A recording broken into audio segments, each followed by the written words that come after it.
Ponovila sam nekoliko puta da ne vidim zašto bih je nosila i do sad nisam dobila ni jedno obrazloženje zbog čega trebamo nositi maske, odnosno stručnjaci tu nisu jednog istog mišljenja, neki kažu da je to potrebno, neki kažu da ne. Ono što sam čula od svih strana, pa čak i od HDZ-ovih istaknutih stručnjaka Beroš, Markotić i Capak, da su oni svi u jednom trenutku rekli da maske ništa ne pomažu. Isto tako vidimo da na deklaracijama piše da oni ne štite od COVID-19. Predsjednik Sabora rekao jučer da će sazvati sjednicu predsjedništva Sabora i da će možda maske biti obavezne u sabornici, ne samo preporuka. Što se onda događa? Vi ne sudjelujete u raspravama, vi ne glasujete. Morat ću vas malo ispraviti. On je rekao da će zbog mene sazvati sjednicu predsjedništva i da će zbog mene donijeti odluku kojom će biti obvezno nošenje maske. Ja mislim da bi bilo bolje da se odluka o obveznom nošenju maske donese na temelju stručnih, relevantnih stručnih i znanstvenih mišljenja, a ne kako bi se Karolinu Vidović Krišto natjeralo da je nosi zato što je svi nose. Dakle, ponavljam, bilo bi dobro da se otvori rasprava, da se čuju i oni stručnjaci koji se ne slažu sa ovom jednom stranom koja je u javnosti zastupljena od HDZ-ovaca Capak, Beroš i Markotić, da se čuju oni stručnjaci koji imaju također obrazovanje relevantno, koji su imunolozi i tako dalje, pa da iznesu svoje viđenje stvari i svoje argumente. Isto tako jako važno naglasiti kako već u Njemačkoj sve učestalije liječnici izdaju potvrde liječničke zbog toga što je nošenje maske štetno.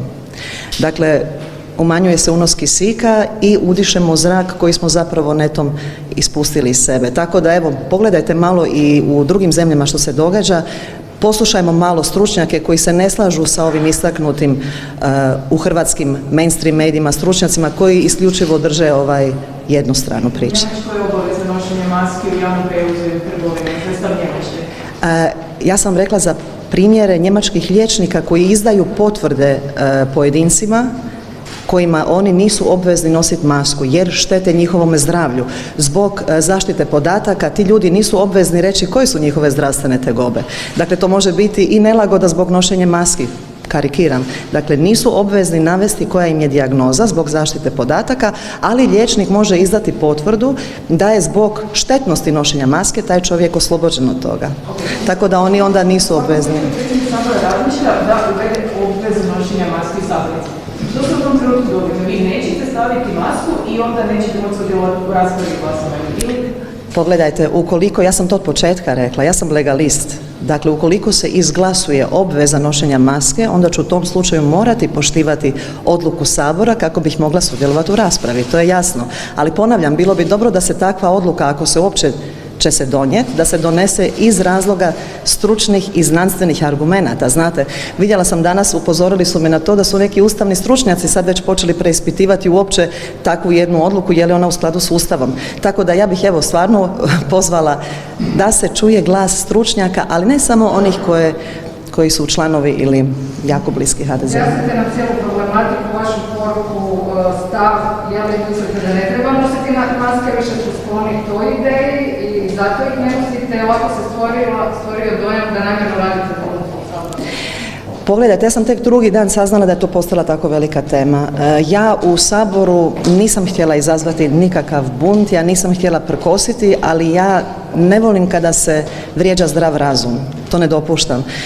Mi imamo preveliku odgovornost, mi smo narodni zastupnici i mislim da bismo trebali misliti svojom glavom i da bismo trebali uvijek poticati demokratičnost, konstruktivnu raspravu, a uostalom i glas naroda. Dakle, mnogi ljudi pitaju, preispituju, zbunjeni su, jedan dan obveza, drugi dan nije, jedan dan morate nositi, a prije toga kažu da ne štiti. Sve je to jako zbunjujuće za naše državljane. Ono što isto želim naglasiti, mene je zapanjila argumentacija predsjedavajućih i gospodina Reinera i gospodina Jandrokovića, kojim glavni argument bio stavite masku, svi je nose, pa čak i gospođa Benčić je tako argumentirala.